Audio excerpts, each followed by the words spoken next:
Feeling होना कोई बुरी चीज थोड़ी ना है। फीलिंग तो हम सब के अंदर है ना। आप अगर हमसे भी जुड़े हुए हैं तो उस भाव से ही तो जुड़े हो कि भाई मेरी गुरु हैं। गुरुजी आप से हम हर बात शेयर कर देते हैं। गुरुजी आपके साथ हम हर बात साझा कर देते हैं। क्यों? क्योंकि आप हमसे भाव से जुड़े हैं। और आप ही क्यों, अब देखिए ना, आप तो सामने मिल सकते हैं, बात कर सकते हैं। ऐसे कितने लोग हैं जो सोशल मीडिया के थ्रू या टेलीविजन के थ्रू ही हमसे जुड़े हुए हैं। तो वो भी तो भाव से ही जुड़े हैं। और हम तो बहुत छोटा सा उदाहरण है।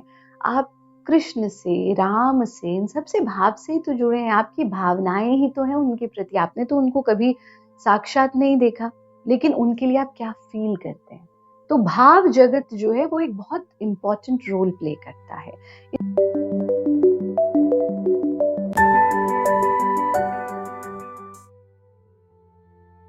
इसको ऐसे समझे कि वो जो भाव है that is a bridge between you and Krishna, between you and Ram.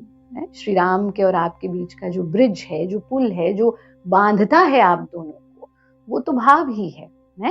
लेकिन जब हम बात करते हैं ह्यूमन इमोशंस की, so as far as we are in human body, we are blessed with human emotions, and human emotion or human feelings is to have those feelings is not a bad thing. लेकिन उन emotions का जो अंदर भाव जगत में चल रहा है, उनका बाहर निकलना बहुत महत्वपूर्ण है। जैसे ऐसे समझ लें कि हम किसी के लिए कुछ महसूस करते हैं, किसी को प्रेम करते हैं, किसी से नफरत करते हैं, किसी से घृणा करते हैं, तो कोई अच्छा लगता है, किसी से रिवेंज लेना चाहते हैं। ये सब ह्यूमन इमोशंस हैं। बट हम उन इमोशंस को अपने अंदर दबा कर रखते हैं। हम उन इमोशंस को एक्सप्रेस नहीं करते। हम ना किसी को से बात करते हैं, ना किसी और मीडियम के थ्रू उनको एक्सप्रेस करते हैं। So in simple terms, we are suppressing our own feelings, we are suppressing our own emotions. So this suppression of emotions not only gives you physical ailments, ये जो emotions को suppress करना है, ये मानसिक समस्याएं तो देता ही देता है, ये शारीरिक समस्याएं भी देता है। और ये जो suppressed emotions हैं, ये disease बन के निकलते हैं, physical and mental. Now you would say कि फिर क्या करें, बस loudly बोलना शुरू कर दें? ऐसा नहीं है। योग के माध्यम से हम इमोशंस को सप्रेस करना नहीं सीखते। जो हम हमेशा सोचते हैं ना कि अच्छा योग मतलब we are controlling our emotions, we are controlling our feelings. No, we are not suppressing them. We are not suppressing them. We learn to how to manage our emotions. We learn how to handle our emotions. और फिर एक स्थिति आती है कि हम बिल्कुल शांत भाव में जीने लगते हैं। और वहां पर ये जो भावनाओं का उतार चढ़ाव है, भावनाओं का उछाल मारना या खत्म हो जाना, हम बिल्कुल शांत। बिकॉज अगर हम इमोशंस, ह्यूमन इमोशंस की भी बात करें तो 9 रस बताए गए ना। और जितने भी 8 रस हैं, चाहे वो श्रृंगार है, हास्य है, चाहे वो क्रोध है, करुण है, चाहे वो विभत्स है, चाहे वो रौद्र है, वो सब अंत में शांत रस की तरफ हमें लेकर के जाते हैं। और 9th इमोशन हमारा शांत है। सेम वे जब हम योगाभ्यास करते हैं, अपने तन और मन को नियंत्रित करते हैं, तो हम अपने भाव जगत को नियंत्रित करते हैं। और फिर हम इन इमोशंस के उतार चढ़ाव से बाहर आ जाते हैं। पर वो साधना का विषय है। अभी आपका जो प्रश्न है वो ये है कि हम ये इमोशंस क्यों हैं। इमोशंस तो होंगे, बट हमें उन इमोशंस को पहली चीज तो संयमित करना है, उन इमोशंस को संभालना आना चाहिए। धीरे धीरे हम उस पाथ पर भी जाएंगे जब साधना करेंगे कि वो इमोशंस नियंत्रित होते जाएं, वो भाव जगत पर हमारा नियंत्रण हो। और शरीर आपका है ना, मन आपका है ना, भाव आपके है ना, इमोशंस आपके है ना। तो आपको ही अगर उस पर नियंत्रण नहीं है, हम अपने सबऑर्डिनेट्स को कंट्रोल करना चाहते हैं, हम अपनी कंपनी को कंट्रोल करना चाहते हैं, हम अपने बच्चों को कंट्रोल करना चाहते हैं, हम अपने प्रियतम या प्रियसी को कंट्रोल करना चाहते हैं, हम अपने आसपास की हर चीज को कंट्रोल करना चाहते हैं। पर ना तो हमारा अपने शरीर पर कोई कंट्रोल है खुद, ना अपने मन पर कोई कंट्रोल है, ना अपनी फीलिंग्स पर कोई कंट्रोल है, और ना अपने इमोशंस पर कोई कंट्रोल है। तो जिसका अपने ऊपर कंट्रोल नहीं है वो किसी और को कैसे कंट्रोल करेगा, किसी और को कैसे नियंत्रित करेगा, ये सोचने की बात है ना। तो हमें अब पहली चीज अपने भाव जगत को नियंत्रित करना है। And coming back to your question, when you have such emotions, when you have such feelings, what to do? So the first step is, which we can call it confession or we can call it expression. यानी भीतर जो है उसको हमें express करना है, उसको हमें बाहर निकालना है। अब प्रश्न ये उठता है कि वो संभव कैसे है। So there are certain ways we do it. पहला जो चीज होती है वो होती है कि हम जिस व्यक्ति के प्रति इमोशंस हैं या जिस व्यक्ति के प्रति एक्सप्रेशंस हैं, we tell them that this is what I am feeling, but that is not that easy. अगर अच्छे भाव हैं तब भी बताना उतना आसान नहीं होता, और अगर कटु भाव हैं तब तो बिल्कुल ही नहीं होता। एक छोटा सा उदाहरण लेते हैं, आप दफ्तर में हैं और आपके बॉस जो आप पे बहुत गुस्सा करते हैं, he really shouts at you, so you cannot tell him that you want to take revenge, right?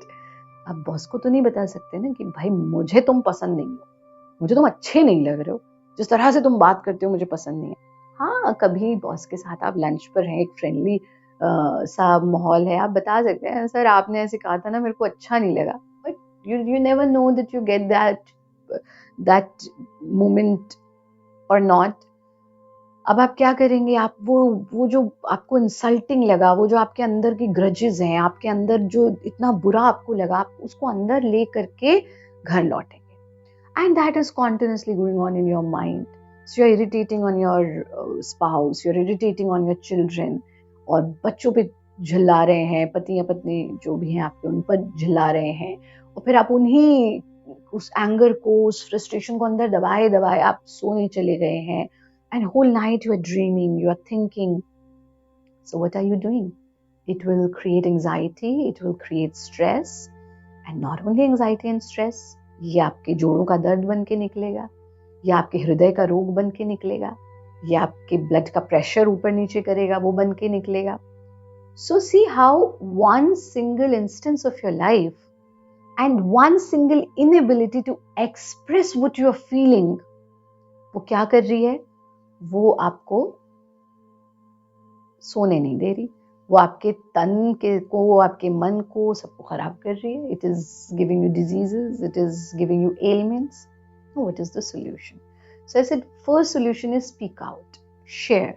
So either you speak out to that person who is with whom it is concerned, या जिससे ये related है, उससे बात करें अगर संभव हो।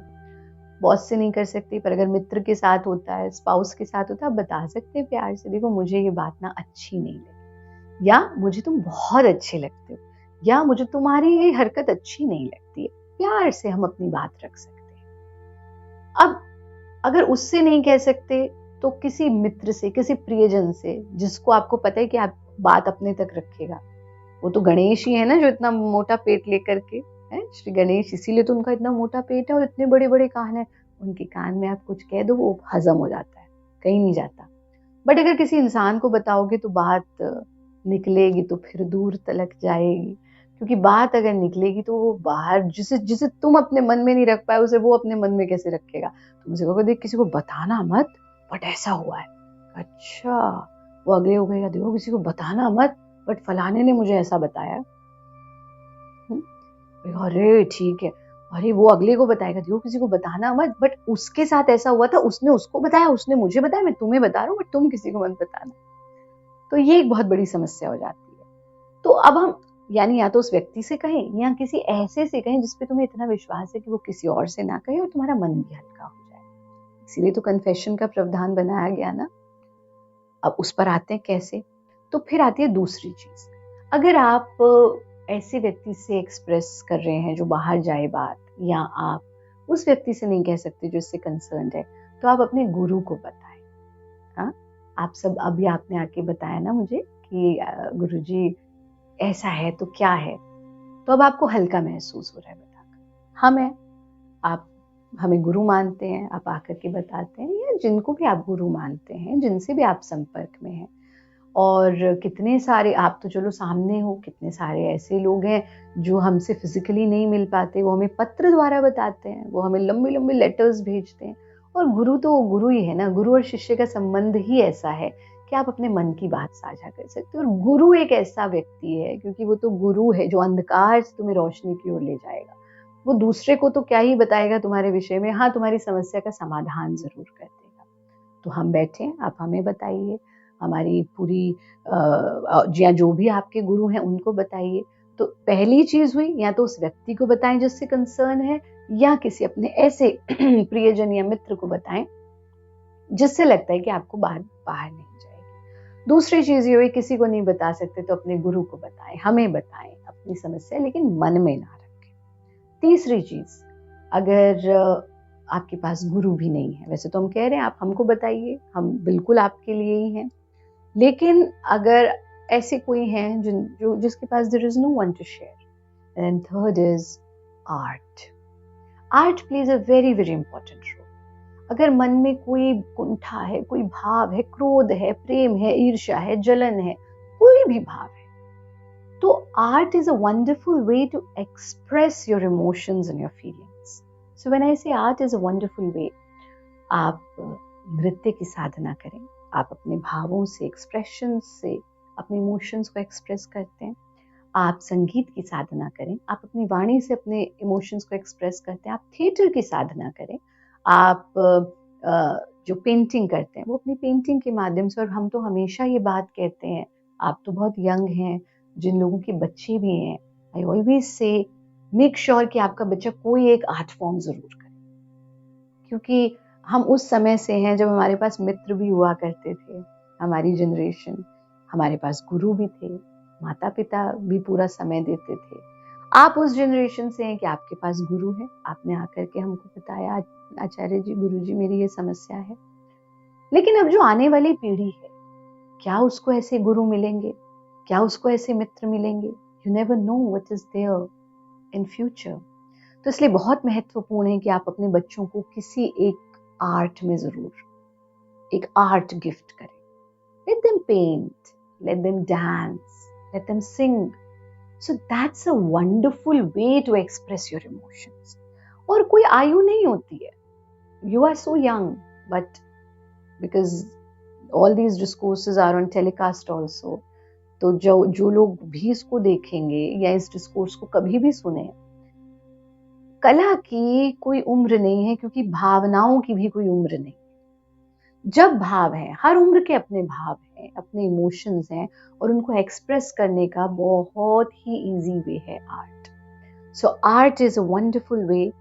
और उसमें भी नृत्य को सर्वोत्तम कहा गया, शास्त्रीय नृत्य को, वो इसलिए क्योंकि उसमें तन के द्वारा भी आप एक्सप्रेस करते हैं, with movements, with body movements, and also through your expressions.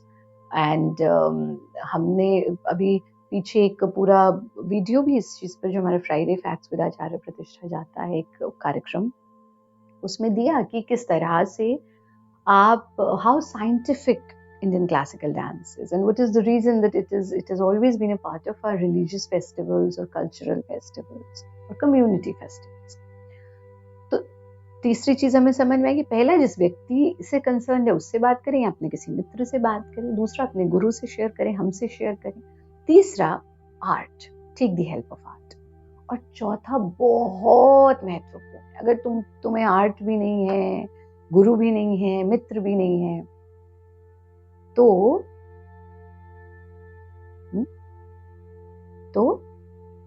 बताओ, परम पिता से बात करो। स्पीक टू परमात्मा। है जैसे पिता है, वो पिता से भी ऊपर, वो तो परम पिता है, इसीलिए तो उन्हें परम पिता कहा गया। परम पिता से बात करो, थोड़ा समय मौन में बैठना, साधना करना, और अपने मन के भाव उनसे शेयर करना। Tell them I am having this problem, tell them I'm having this emotion, I'm having this suppression of emotion. Tell what is troubling you, tell what you are liking, what you are disliking. Be friend with Paramatma. और उनको आप अपनी समस्या बताओगे तो बाहर तो जाएगी ही नहीं जाएगी, समाधान जरूर मिल जाएगा। इसलिए गुरु को और परमात्मा को जब भी बताओगे तुम्हें समाधान मिलेगा। इसीलिए प्रावधान है कि परमात्मा के पास बैठकर थोड़ी देर हमें कन्फेस करना चाहिए, बात करनी चाहिए उनसे, या गुरु के पास बैठकर थोड़ी देर हमें कन्फेस करना चाहिए। तो परमात्मा से बात करो। इसीलिए प्रार्थना का जो समय है हमने बहुत रिचुअलिस्टिक तो बना दिया उसको, उनके अपने महत्व हैं, बहुत महत्वपूर्ण है जितने रिचुअल्स हैं, because there is science behind each and every ritual. लेकिन सिर्फ ये नहीं कि हमने रिचुअल्स किए लेकिन भाव के स्तर पर नहीं बंध पाए, तो अपने मन के भाव उनसे साझा जरूर करो। और जब परमात्मा आपकी सुनते हैं ना, तो परमात्मा फिर ऐसा समाधान देते हैं, ऐसा गाइड करते हैं कि फिर there is no U-turn towards problems and your life become blissful and joyful. And fifth and most important is practice yoga. क्योंकि हमें लगता है योगाभ्यास, oh we are just doing asana, we are just doing pranayam. With every bending, with every twist, with every stretch, आपके मन के विकार, आपके वाइसेस बाहर जाते हैं। With every प्राण का आयाम, you know about your own strength, and with every breath you express your emotions, जो भीतर है वो बाहर होता है, वो बाहर आ जाता है। और with every ध्यान, जब ध्यान लगाने बैठते हो मन शुद्ध होता जाता है, प्योर होता जाता है, और ये जितने एक्सप्रेशंस और इमोशंस, ये फिर जब जहां तक हमने कहा एक्सप्रेस किया, परमात्मा से बात की, गुरु से बात की, मित्र से बात की, वहां तक तो आप एक्सप्रेस कर रहे हो, पर ये जो योग साधना आगे आप करेंगे, इससे आपको एक्सप्रेस से भी आगे आप जाते हैं, बिकॉज आप उस भाव जगत पर नियंत्रण पाना शुरू कर देते हैं।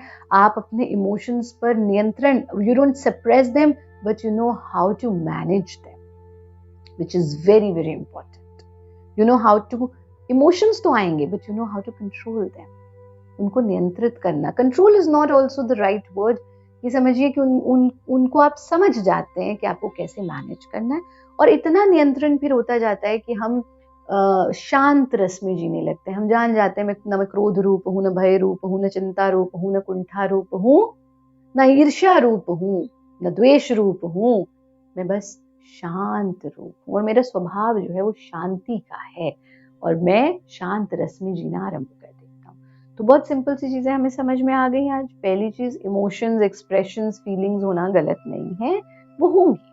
दूसरी चीज, हम उनको कैसे मैनेज करना है, पहला उस व्यक्ति से बात करें जिससे वो कंसर्न है, नहीं कर सकते तो किसी ऐसे मित्र से बात करें जिससे बात बाहर ना जाए। दूसरा, अगर ये नहीं है first point, then talk to your guru, speak to your guru, you can write to us, you can speak to me और योर गुरु, उनसे बात करें, मार्गदर्शन मिलेगा। तीसरा, परमात्मा से बात करें, है?